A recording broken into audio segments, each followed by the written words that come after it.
ఈరోజు ఈ కార్యక్రమాన్ని స్పాన్సర్ చేసిన వారు ప్రియ తమ్ముడు గూడిపల్లి ప్రేమ్ కుమార్ అండ్ చెల్లి వసంత గారి యొక్క కుమార్తె జి రిష్ని పుట్టుక దిన సందర్భంగా ఈ ప్రోగ్రాంను స్పాన్సర్ చేశారు. They are from Lakshminagar, Bhupalli, Warangal district. ఈరోజు కార్యక్రమాన్ని చూచి అనేకులు రక్షింపబడతారు, బాధలలో ఉన్నవారు ఆదరించబడతారు. దానికి కారణం మీరే.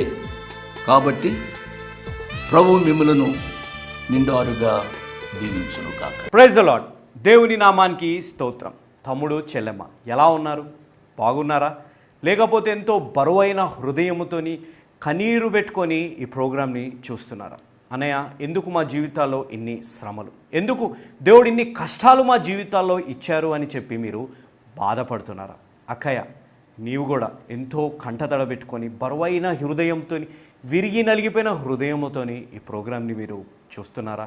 ఎందుకు నా వ్యక్తిగత జీవితంలో, నా వైవాహిక జీవితంలో ఇన్ని కష్టాలు అని చెప్పి మీరు బాధపడుతున్నారా? అన్నయ్య, నీవు ఎలా ఉన్నావు? నీ జీవితంలో సమస్యలు ఎక్కువగా ఉన్నాయా? నీవు ఈ సమస్యలు ఎవరికి చెప్పుకోలేక, నీ సొంత భార్యకి, తల్లిదండ్రులు కూడా చెప్పుకోలేక ఎంతో బరువైన హృదయంతో ఈ ప్రోగ్రాంని మీరు చూస్తూ ప్రార్థిస్తున్నారా? ఎందుకు దేవుడు ఇన్ని కష్టాలు నాకు ఇచ్చారని చెప్పి మీరు ప్రార్థిస్తున్నారా? అంకుల్, ఆంటీ, కుమారుడు, కుమార్తె మాట వినట్లేదా? చెయ్యి దాటిపోయారా? మీరు వీరి గురించి ఎంతగా ప్రార్థిస్తున్నా దేవుడు ఎందుకు నా ప్రార్థనని ఆలకించట్లేదు? దేవుడు ఎందుకు నాకు ఇలాంటి కుమారుడిని, కుమార్తెని ఇచ్చారు అని చెప్పి మీరు ప్రార్థిస్తూ ఎంతో ఒంటరితనాన్ని అనుభవించుకుంటూ, ఈ బాధని కూడా ఎవరికి చెప్పుకోవాలో తెలియక, నా జీవితాల్లో కొంచెం సమాధానం కావాలి అని చెప్పి ఈ సమాధాన సమయం కార్యక్రమాన్ని చూసుకుంటూ మీరు ప్రార్థిస్తున్నారా?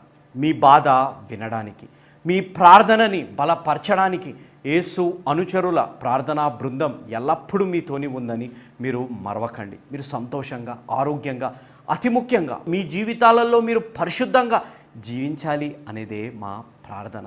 మన జీవితాల్లో ఎల్లప్పుడూ ఒకటి గుర్తుపెట్టుకోవాలి, మన జీవితాల్లో కష్టాలు ఎక్కువైపోయాయి, ఈ కష్టాల్ని నేను ఇంకా మొయ్యలేను, నా హృదయం బరువెక్కిపోయింది, నా హృదయం విరిగిపోయి నలిగిపోయింది, దేవా ఎందుకు ఇలా చేశావు, నా ఈ కష్టాల్ని, ఈ బరువుని మీరు తొలగించండి అని మనం ఎక్కువగా ప్రార్థిస్తుంటాం.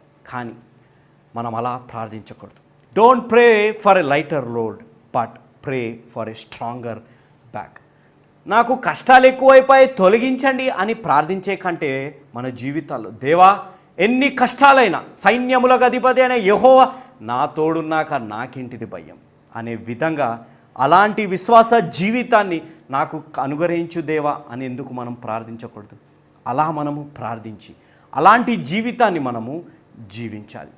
వాక్యంలోకి వెళ్లే ముందు ఒక పాటను విందాం. యౌవనంబు పక్షిరాజు యౌవనంబు వలెనే క్రొత్త యౌవనంబై వెలయునట్లుగా మేలిచ్చి నీదు భావమును సంతుష్టి పరచునుగా ఆ కారణము చే దేవ సంస్తుతి చేయవే మనసా.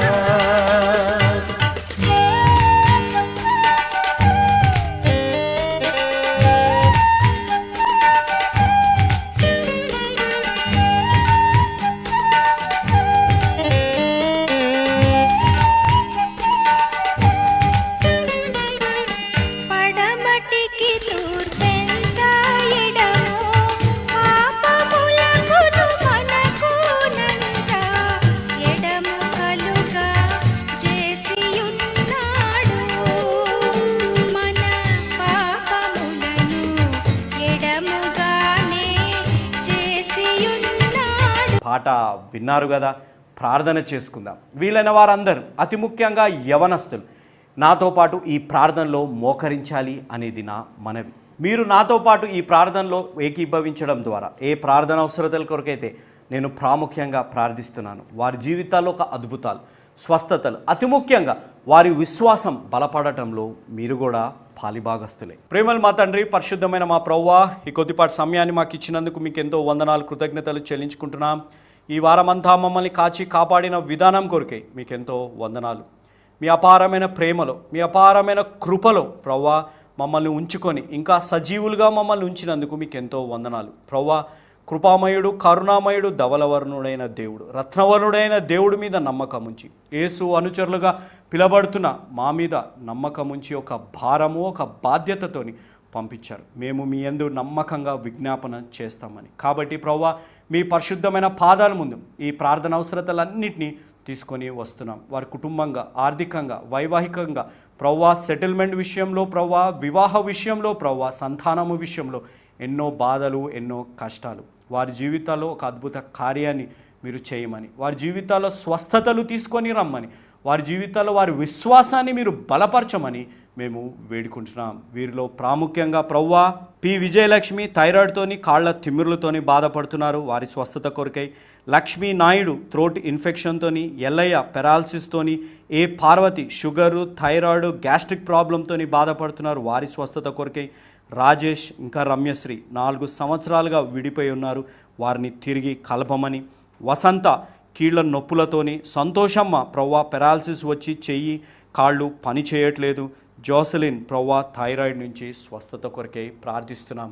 ప్రవ్వా పరిశుద్ధ ప్రమాణాలు తీసుకున్నవారు విడిపోయినారు. ప్రవ్వా మిమ్మల్ని అవమానించే విధంగా వారు జీవిస్తున్నారు. వారిని తిరిగి కలపమని, వారి తప్పులు వారు తెలుసుకోమని, ఎవరైతే భార్యాభర్తలుగా విడిపోయి ఈ ప్రార్థనలో ఏకీభవిస్తున్నారో ప్రవ్వా వారిని తిరిగి కలపమని కూడా మేము వేడుకుంటున్నాం. ఎవరైతే అనారోగ్యంతో బాధపడి ఈ ప్రార్థనలో ఏకీభవిస్తున్నారో వారందరినీ మీరు ముట్టి స్వస్థపరిచి ఆర్థిక స్థిరత్వం వారి జీవితాల్లో దయచేయమని యేసు నామంలో మీ యందు అడుగుతున్నాం. ప్రవ్వా ఈరోజు ఈ టీవీ ప్రోగ్రామ్ని స్పాన్సర్ చేసిన గూడిపల్లి ప్రేమకుమార్ గారు, వసంత గారు, వారి కుమార్తె రిషిని జన్మదిన సందర్భంగా స్పాన్సర్ చేశారు. ప్రవ్వా ఆ బిడ్డని నిండుగా దీవించి ఆశీర్వదించండి. అదేవిధంగా వారి కుమారుడు రిన్ని కొరకే కూడా ప్రార్థిస్తున్నాం. వారిని యవన కాలము నుండే మీ యందు భయభక్తుల్లోని పెంచి ప్రవ్వా మీకు మహిమార్థంగా వారిని తీర్చిదిద్దామని వేడుకుంటున్నాం. ఈ కుటుంబం ఈ ప్రోగ్రామ్ని స్పాన్సర్ చేయడం ద్వారా కోట్లాది ప్రజలు ఈ వాక్యాన్ని విని రక్షణ పొందే అవకాశాన్ని, భాగ్యాన్ని దయచేసినందుకు మీకు ఎంతో వందనాలు. ప్రవ్వా ఈరోజు ఈ టీవీ ప్రోగ్రామ్ని చూస్తున్న ప్రతి బిడ్డని, ఈ ప్రార్థనలో ఏకీభవిస్తున్న ప్రతి బిడ్డని పేరు పేరున దీవించి ఆశీర్వదించమని వేడుకుంటూ యేసుక్రీస్తు అతి పరిశుద్ధమైన నామమున అడిగి వేడుకున్నాం తండ్రి, ఆమేన్. నాతో పాటు ప్రార్థనలో ఆమేన్ చెప్పిన ప్రతి బిడ్డని దేవుడు నిండా ఆరుగా దీవించునుగాక. నా వాక్య అంశం how to face storms like an eagle. మన జీవితాల్లో ఉన్న తుఫాన్లని పక్షిరాజు వలె ఏ విధంగా ఎదుర్కోవాలి అనే ఈ అంశాన్ని వివరించే ముందు ఒక వీడియోని మనం చూద్దామా? ఇక్కడ చూస్తున్న దృశ్యం ఇది ఒక పక్షిరాజు, ద కింగ్ ఆఫ్ ఎయిర్.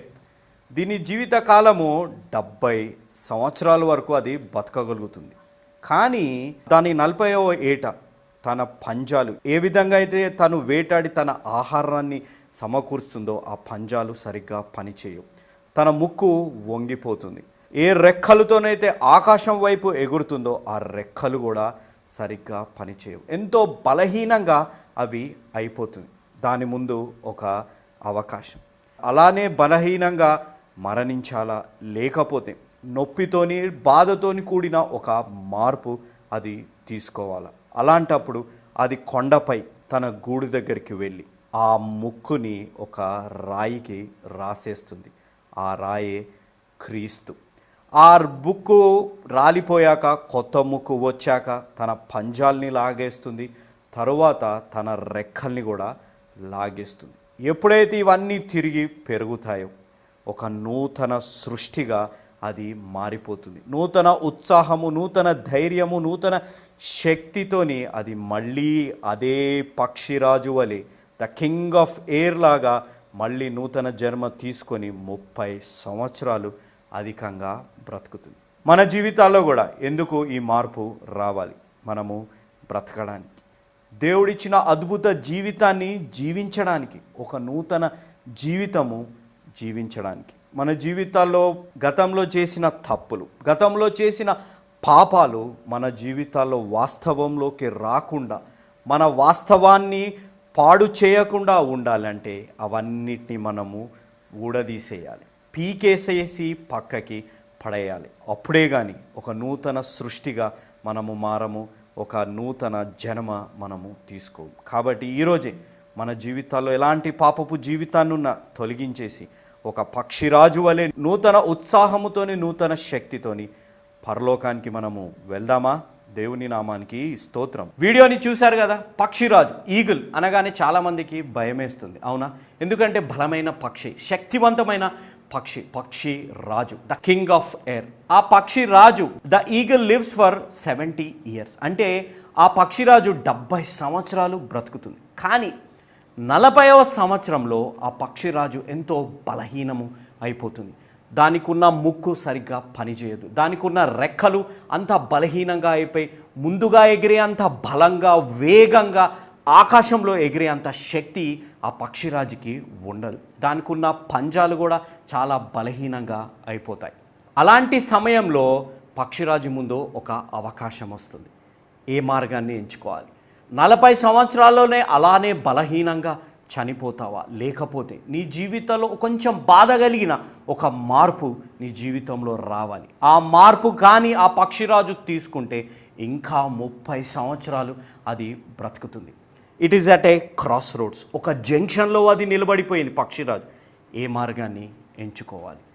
చనిపోవాలా, లేకపోతే ఎంతో కష్టమైన ఒక మార్గాన్ని, ఒక మార్పుని నేను ఎంచుకోవాలా అనే విషయంలో మన జీవితాల్లో కూడా దేవుడు మనల్ని కూడా ఒక క్రాస్ రోడ్స్లో, ఒక జంక్షన్లో ఉంచి ఒక అవకాశం, ఏ మార్గాన్ని ఎంచుకోవాలి?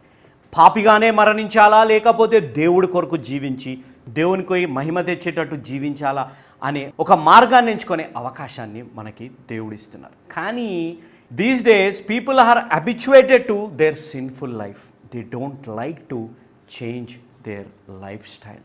అవును, పాపపు జీవితానికి అలవాటైపోయి, వ్యసనాలకి అలవాటైపోయి, అనుమానానికి అలవాటైపోయి, ఇష్టానుసారంగా తిరగడానికి అలవాటైపోయి, లోకానుసారమైన జీవితాన్ని జీవించడంలో అలవాటైపోయి మళ్ళీ దేవుడి కొరకు ఏం జీవిస్తాంలే, ఈ జీవితం ఎంతో సంతోషంగా ఉంది, ఎంతో ఆనందం మనకి కలిగిస్తుంది, నా శారీరక కోరికలన్నీ తృప్తిపరచుకునేటట్టు ఉంది కదా అనే విధంగా మనము జీవిస్తుంటాం.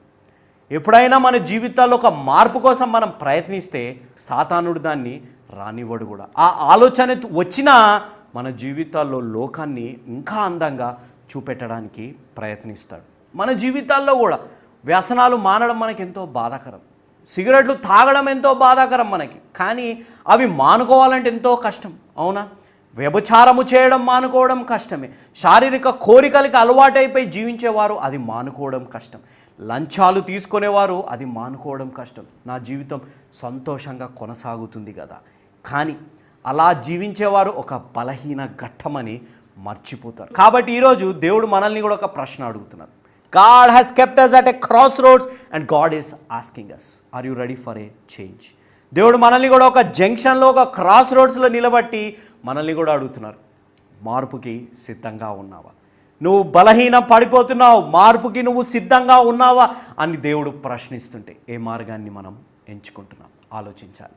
నా వాక్య అంశం, how to face storms like an eagle. పక్షిరాజు వలె తుఫాన్ని ఏ విధంగా ఎదుర్కోవాలి అనే అంశాన్ని వివరించాలని నేను ప్రార్థించినప్పుడు దేవుడు నాకు యోబు గ్రంథం 12వ అధ్యాయం 7వ వచనం నుంచి 9వ వచనం వరకు నాకు చూపెట్టారు. అయినను మృగములను విచారించుము, అవి నీకు బోధించును, ఆకాశ పక్షులను విచారించుము, అవి నీకు తెలియజేయును, భూమిని గూర్చి ధ్యానించిన ఎడల అది నీకు బోధించును, సముద్రములోని చేపలను నీకు దాని వివరించును, వీటన్నిటిని బట్టి యోచించుకొనిన ఎడల యెహోవా హస్తము వీటిని కలుగజేసెనని తెలుసుకొని లేనివాడు ఎవడు. ఇక్కడ మనం గమనిస్తే నీళ్ళల్లో ఉన్న చేపల నుంచి, జంతువుల నుంచి, లేకపోతే పక్షుల నుంచి మనం ఏదో ఒకటి నేర్చుకోవచ్చు. ఈరోజు నేను వివరించేది పక్షిరాజు నుంచి మనము ఏమి నేర్చుకోగలుగుతాం. What we have to learn from an eagle. ముందుగా ఒక ఈగిల్ అంటే ఒక పక్షిరాజు ఏ విధంగా ఉంటుందో చూద్దామా? ఈ పక్షిరాజుని మీరు గమనిస్తున్నారు కదా, ఈ పక్షిరాజుని మీరు చూస్తే ఇది ఒక బాడీ బిల్డర్ లాగుంది, అవునా? దాని కాళ్ళు కానీ, దాని రెక్కలు కానీ, దాని ఆకారాన్ని చూస్తే ఎంతో భయమేస్తుంది. ఆ విధంగా ఒక పక్షిరాజు ఎంతో బలంగా, శక్తివంతంగా అది ఉంది. ఈ పక్షిరాజు ఎగురితే 10,000 అడుగుల పైకి ఆకాశంలో ఎగిరే అంత సామర్థ్యం ఆ పక్షిరాజుకు ఉంది. అంటే ఆ 10,000 అడుగుల నుంచి, అంటే మీరు గమనించండి ఈ దృశ్యాన్ని మీరు చూస్తే, ఈ పక్షిరాజుకి ఒక కెమెరా పెట్టారు, ఆ మీద నుంచి ప్రతి దృశ్యం ఏ విధంగా కనపడుతుందో మీరు చూడండి.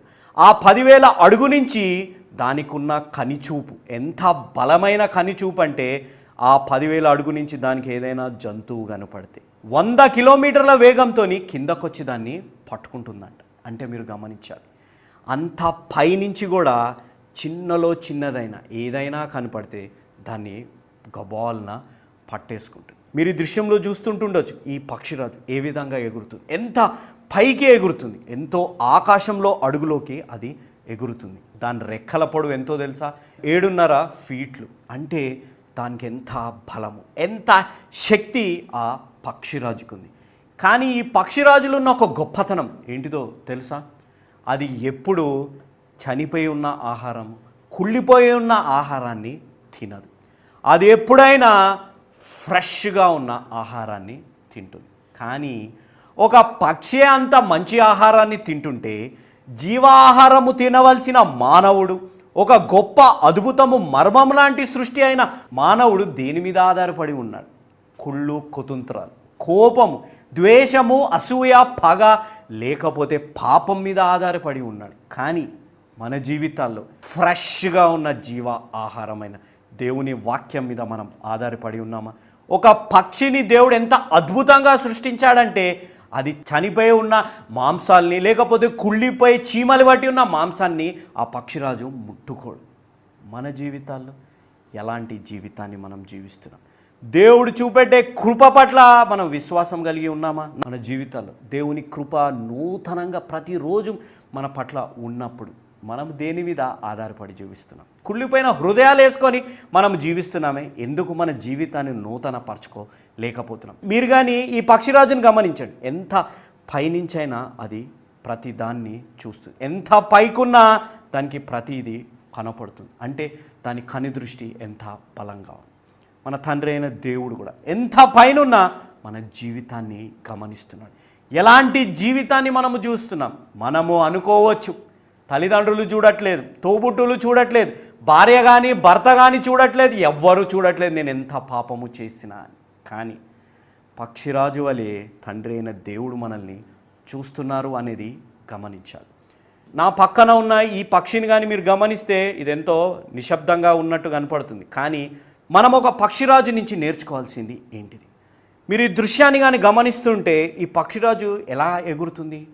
వర్షము పడుతున్నప్పుడు ఎగురుతుంది, తుఫాను వచ్చినప్పుడు ఎగురుతుంది, ఉరుములు మెరుపులు కురుస్తున్నప్పుడు, ఎంతో పెద్ద పెద్ద శబ్దాలు చేస్తున్నప్పుడు కూడా ఈ పక్షిరాజుని మీరు గమనిస్తున్నారా?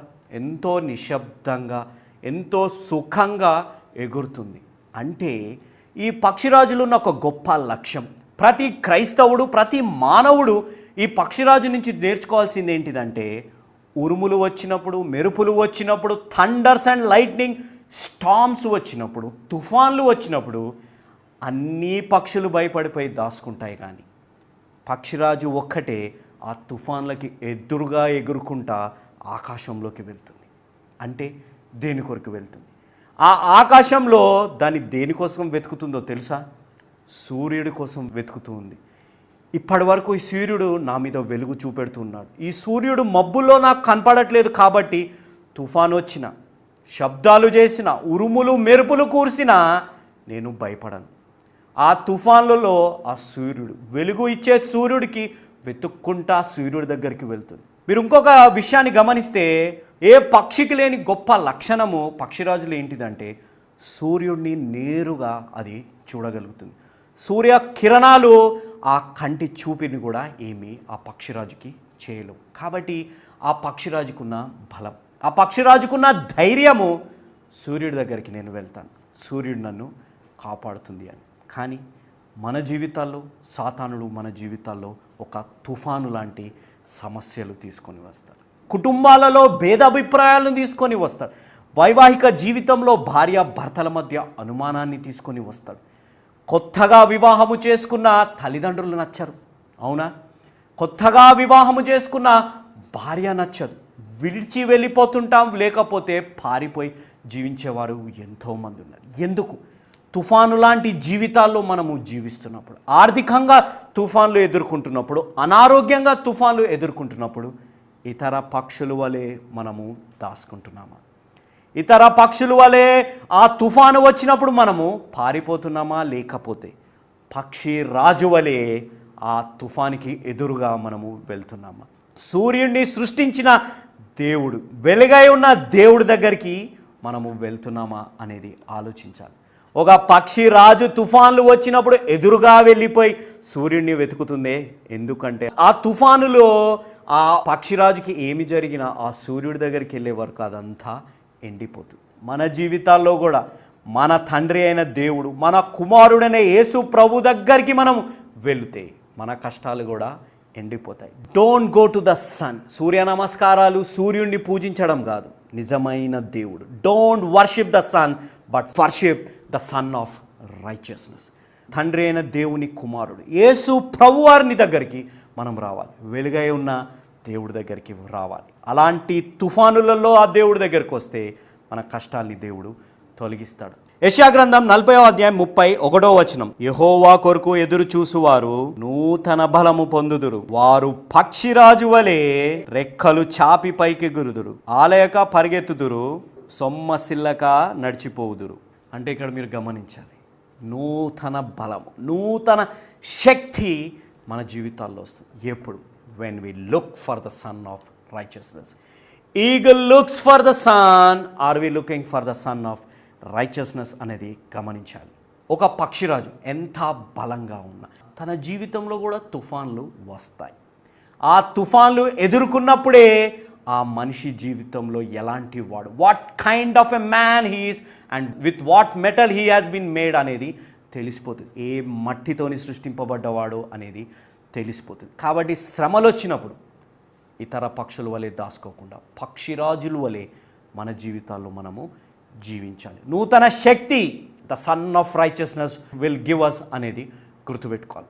నా పక్కనున్న పక్షిరాజుని మీరు గమనిస్తే దీనికి ఏ శత్రువులు ఉంటారులే, ఇంత బలంగా ఉంది పక్షిరాజు, దీనికి ఏ శత్రువులు ఉండరులే అని మీరు అనుకోవచ్చు. లేదు, పక్షిరాజు కంటే బలమైన ఒక పక్షి ఉంది, దాని పేరు క్యాండోర్. మీరు ఈ దృశ్యాన్ని చూస్తే దీన్ని క్యాండోర్ అని అంటారు. పక్షిరాజు కంటే బలమైన పక్షి ఇది, దానికంటే బరువు ఉండే పక్షి. పక్షిరాజు 20 పౌండ్స్ ఉంటే ఈ పక్షి 25 పౌండ్స్. మీరు ఈ దృశ్యాన్ని గమనించండి. ఈ క్యాండోర్ ఈ పక్షిరాజుని ఏ విధంగా బెదిరిస్తుందో గమనించారా? ఇలాంటి సమయంలో పక్షిరాజు ఏ విధంగా ప్రవర్తిస్తుంది? ఈ క్యాండోర్ అనే పక్షి దీన్ని వెంటాడి వేధిస్తుంది. కానీ పక్షిరాజు ఏం చేస్తాడో తెలుసా? ఆ పక్షిరాజు సూర్యుడి దగ్గరికి వెళ్ళిపోతాడు. ఏ పక్షి ఎగరనంత పైకి ఎగిరుతాడు. ఎగరగానే ఈ క్యాండోర్ కూడా పక్షిరాజు వెంట వస్తుంది. కానీ ఎప్పుడైతే పక్షిరాజు సూర్యుడి దగ్గరికి వస్తాడు, సూర్య కిరణాలు ఈ పక్షిరాజుకి ఏ హాని చేయదు.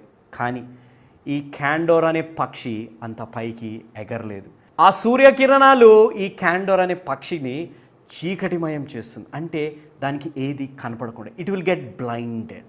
అంటే మనం గమనించాలి, సాతానుడు మనల్ని కూడా ద్వేషిస్తాడు. మనము సాతానుడికి అనుగుణంగా జీవించిన, సాతానుడికి వ్యతిరేకంగా జీవించిన, సాతానుడు చేసే పని ఒకటే, మనల్ని ద్వేషించడం.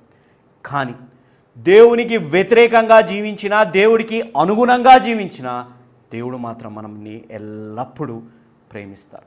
అంత గొప్ప దేవుడు. పక్షిరాజు చేసిన పని, దాని శత్రువు దాన్ని వెంటాడుతుంది. అది ఏం చేసింది? ఇక్కడ అక్కడికి వెళ్ళి దాచుకోలేదే, వారి మధ్య వీరి మధ్యకు వెళ్ళి పంచాయతీ కోసం రాలేదే. అది ఏమి చేసింది? వెంటనే సూర్యుడి దగ్గరికి వెళ్ళిపోయింది. He went to the sun when the enemy was chasing him. మన జీవితాల్లో కూడా శత్రువు మనల్ని వేధిస్తున్నాడు, వెంటాడుతుంటాడు, మన కుటుంబంలోనే చిచ్చు పెడుతుంటాడు, మన వైవాహిక జీవితంలో కూడా చిచ్చు పెడుతుంటారు. ఎందుకు? నూతనంగా పెళ్ళి అయిన వారు, ఎందుకు విశ్వాసులుగా జీవిస్తున్న వారు, అంత పరిశుద్ధమైన స్థలంలో పరిశుద్ధ ప్రమాణాలు తీసుకున్న వారు విడిపోతున్నారు. ఎందుకు? వారి మధ్య భేదాభిప్రాయాలు వస్తున్నాయి. ఎందుకు? 1 సంవత్సరం అయ్యాక భార్య భర్తని, భర్త భార్యని ప్రేమించలేకపోతున్నారు. ఎందుకు? కుటుంబాన్ని విస్మయిస్తున్నారు. ఎందుకంటే ఎప్పుడైతే సాతానుడు మనల్ని వెంటాడుతుంటాడు, వేధిస్తుంటాడు, మన కుటుంబాలలో ఉంటాడు, మన శ్రమలలో మనల్ని కష్టపెడుతుంటాడు, మనం ఏం చేస్తుంటామంటే మనము భయపడిపోతుంటాం, మనము దాచుకొని జీవిస్తుంటాం. బట్ పక్షిరాజు సూర్యుడి దగ్గరికి వెళ్తుంది, మనము మాత్రం ఎటు వెళ్తున్నాం? నిరాశ, నిస్పృహ, సూసైడ్, లేకపోతే ఇవన్నిటి గురించి ఆలోచిస్తున్నాం. Are we going to the sun of righteousness? దేవుని కుమారుడు అయిన యేసు ప్రభువారి దగ్గరికి మన శత్రువు మనల్ని వెంటాడుతున్నప్పుడు, మన శత్రువు మనల్ని ద్వేషిస్తూ మనల్ని వెంటాడి మనల్ని వేధిస్తున్నప్పుడు, మన జీవితాల్లో వ్యక్తిగతంగా, కుటుంబంగా, వైవాహికంగా, ఆర్థికంగా, అనారోగ్యంగా మనల్ని వేధిస్తున్నప్పుడు, are we going to the sun of righteousness అనేది ఆలోచించాలి. నేను ఇన్ని దృశ్యాలు చూపెట్టాను. It's the king of air, దాని పక్షుల రాజు అని పిలుస్తున్నారు. దాని జీవితంలో తుఫాన్లు వచ్చాయి, దానికి కూడా ఒక శత్రువు ఉన్నాడు. కానీ ఒక పక్షిరాజు వలె మన జీవితాల్లో మనం జీవించాలి అని అంటే, ఒక పక్షిరాజు వలె మన జీవితాల్లో తుఫాన్లు వచ్చినప్పుడు దాన్ని ఎదుర్కోవాలి అని అంటే, ఒక పక్షిరాజు వలె మన జీవితాల్లో శత్రువు మనల్ని వెంటాడి వేధిస్తున్నప్పుడు అవన్నిటిని మనం ఛేదించాలి అని అంటే, మన జీవితాల్లో we have to come to the sun of righteousness. మన జీవితాల్లో మన తండ్రి అయిన దేవుడు, కుమారుడైన యేసు ప్రభు, పరిశుద్ధాత్మ దగ్గరికి మనము రావాలి. అలాంటి విశ్వాస జీవితం మన జీవితాల్లో రావాలి. అలాంటి ధైర్యము, అలాంటి శక్తి మన జీవితాల్లో రావాలి. ఒక పక్షిరాజు వలె నేను జీవించాలి అనే ఆలోచన ఈరోజు మన జీవితాల్లో ఉంటే మన పాపాన్ని మనం ఒప్పుకోవాలి.